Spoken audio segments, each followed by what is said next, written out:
그래서 이 프리다이버가 스쿠버 다이버들이 사용하는 고압의 공기를 흡입했을 때 벌어질 수 있는 일이 어떤 게 있나. 그래서 이런 일이 벌어질 수 있는 어떤 시기나 뭐 장소, 또 어떻게 생길 수 있는지, 그 다음에 이렇게 했을 때 발생하는 문제점, 그걸로 인해서 생길 수 있는 합병증 예방하는 방법까지를 한번 정리를 해봤습니다.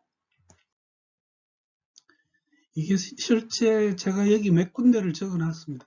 호주에 있는 이 대보초요, Great Barrier Reef에서는 많은 요트들의 데이 트립을 가면서 프리다이버와 스쿠버 다이버를 같이 태우고 나갑니다.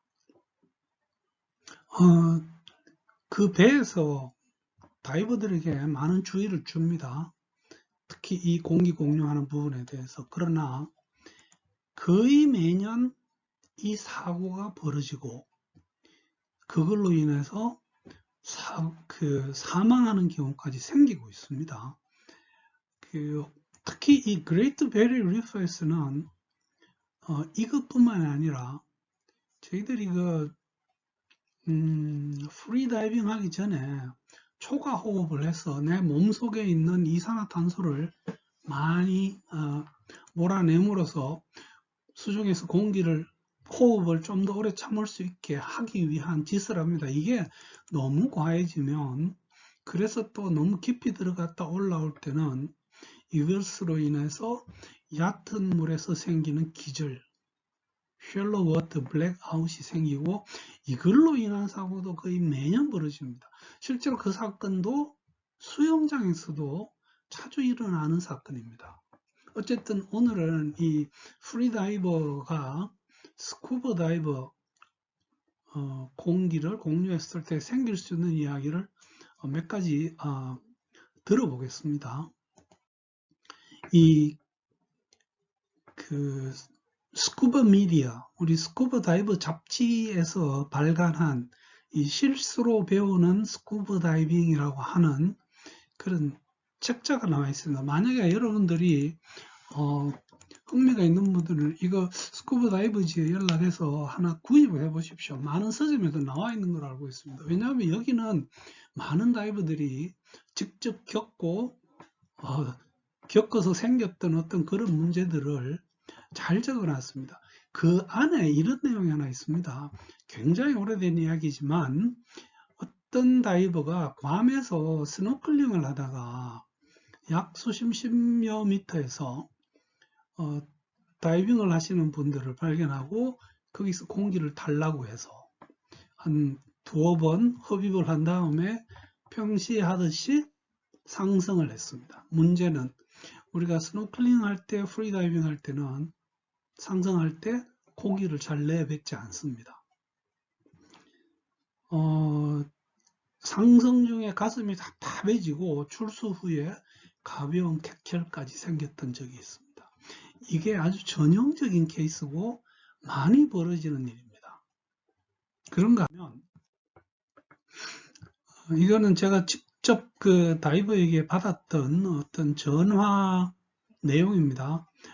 프리다이버가 K26풀, 저는 아직 여기를 못 가봤습니다. 근데 지금 이 그림에 보는 이 K26풀은 스쿠버 풀 26m가 있는데, 뭐 프리다이버들이 많이 하죠. 근데 그 중간에 정확하지는 않지만 10여 미터 정도 되는 곳에 스쿠버 다이버들이 들어가서 호흡을 하면서 쉴 수 있는, 쉬는 이런 그 에어 챔버가 있습니다. 문제는 이게 만약에 10m라면 이 에어 챔버에 들어차는 공기는 2기압의 공기가 가득 들어차 있게 됩니다. 그 챔버 안에서 만약에 프리다이버가 거기 들어가서 그 2기압의 공기를 흡입하고 상승한다면, 실제로 이게 거기서 있었던 일입니다.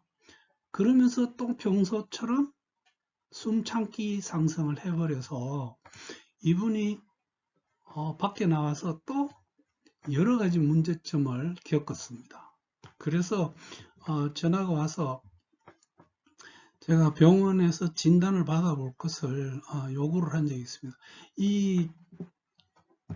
이거는 사실은 굉장히 중요합니다. 제가 그 당시에 K26에 전화를 해서 물어봤는데 그 수부에 처음 접수받는 곳에서 이렇게 해서는 안 된다는 팻말을 분명히 적어놨고, 심지어는 그 프리다이버들에게 그거에 대한 그 서명도 받는다고 들었습니다. 근데 뭐 그 당시 제가 이 전화를 하면서 느낌이 이 K26 담당자분께서 저한테 상당히 좀 짜증스럽게 전화를 받아서 저도 당황한 적이 있습니다. 무슨 뭐 꾸지람을 하기 위한 게 아니고 저도 좀 파악을 하기 위해서 그 챔버에는 프리다이버가 들어갈 수 있나 했더니 그 입구에도 들어가지 말라는 팻말이 있다. 그래도 들어가는 사람을 우리가 어떻게 할 수 있느냐. 뭐 이런 조금 역정스러운 그런 그 답변을 들은 적이 있습니다. 이거 절대로 해서는 안 되는 일입니다. 이거는 제가 직접 겪었던 일입니다. 또 이거 역시 아주 오래됐습니다. 이 효성 잠수풀이 지금은 대구에 존재하지 않습니다. 그 후배 의사 다이빙 교육을 하러 갔을 때 기존 다이버라고 하면서 어떤 다른 후배 의사가 와서 같이 하겠다고 했습니다. 근데 문제는 그분이 이렇게 예쁜 귀여운 아기를 데리고 왔습니다. 그래서 제가 얘는 절대로 풀에 들어오면 안 된다. 잠수 풀에 들어오면 안 된다. 그 다음 들어오더라도 절대 당신하고 공기를 공유해서는 안 된다는 이야기를 했어요. 근데 나중에 보니까 그러고 있더라고요. 그래서 제가 하던 모든 교육을 중단하고 그분을 모시고 밖으로 나와서 이거 설명드리느라고 애를 먹었습니다. 이 아들을 잡을 수가 있습니다. 이게 굉장히 위험한 행위입니다. 얼마나 예쁩니까? 무엇이 문제인가? 우리 프리다이버는 그 수면에서 1기압의 공기를 여러 차례 초과 호흡을 해서 폐에다가 공기를 꽉 패킹을 시킨 다음에 우리가 하강을 하죠. 그리고 거의 대부분의 경우에 숨참기 상승을 합니다. 그런데 만약에 어떤 깊은 수심에서 예를 들어서 10m에서 2기압, 20m에서 3기압의 공기를 스쿠버 다이버가 흡입하고 있는데 거기 가서 내가 숨이 가쁘다고 해서 공기를 나눠주십시오 라고 했는데 이 스쿠버 다이버가 실제로 이 공기를 나눠주면 그분이 뭐 그렇게 많이 마시지 않았으니까 상승하면서 버블을 열심히 내면서 상승을 해주면 위험에서 벗어날 수도 있습니다. 그러나 프리다이버들, 스노클러들은 습관적으로 상승할 때 숨을 내뿜지 않습니다. 그러면 어떤 일이 벌어지느냐? 당연히 폐팽창 상해가 올 겁니다. 이 폐팽창 상해라고 하는 이것은 스쿠버 다이버들에게서 많은 교육을 합니다. 물론 프리다이버에서도 방금 제가 말씀드린 이런 상황에 이런 짓을 해서는 안 되는 이유로 이 폐팽창 상해를 설명하고 있는 것으로 알고 있습니다. 일단 이 폐팽창 상해가 오면 4가지의 큰 합병증이 생깁니다. 피하의 기종, 폐기종, 그리고 심장을 둘러싸고 있는 어떤 공간, 종격동이라고 합니다. 그 안에 공기가 밀려 들어가서 종격동 기종. 그리고 가장 심각한 것이 그 공기가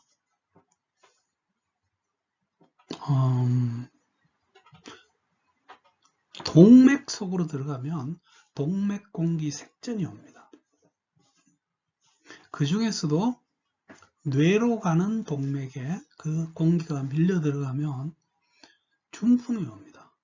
실제 폐팽창 상해에서 급하게 사망으로 이어지는 경우는 대부분이 뇌동맥공기색전증입니다. 이것 때문에 이 문제는 상당히 심각해질 수 있고 절대로 저희들이 저질러서는 안 되는 실수가 됩니다. 어떻게 하면 이런 사건을 예방할 수 있겠느냐? 첫째, 교육입니다. 이 프리다이버에게 또한 스쿠버 다이버에게 열심히 숨참기 상승의 문제점을 설명을 해야 됩니다. 문제는 스쿠버 다이버는 숨참기 상승을 해서는 안 되고 프리다이버는 숨참기 상승을 교육을 합니다.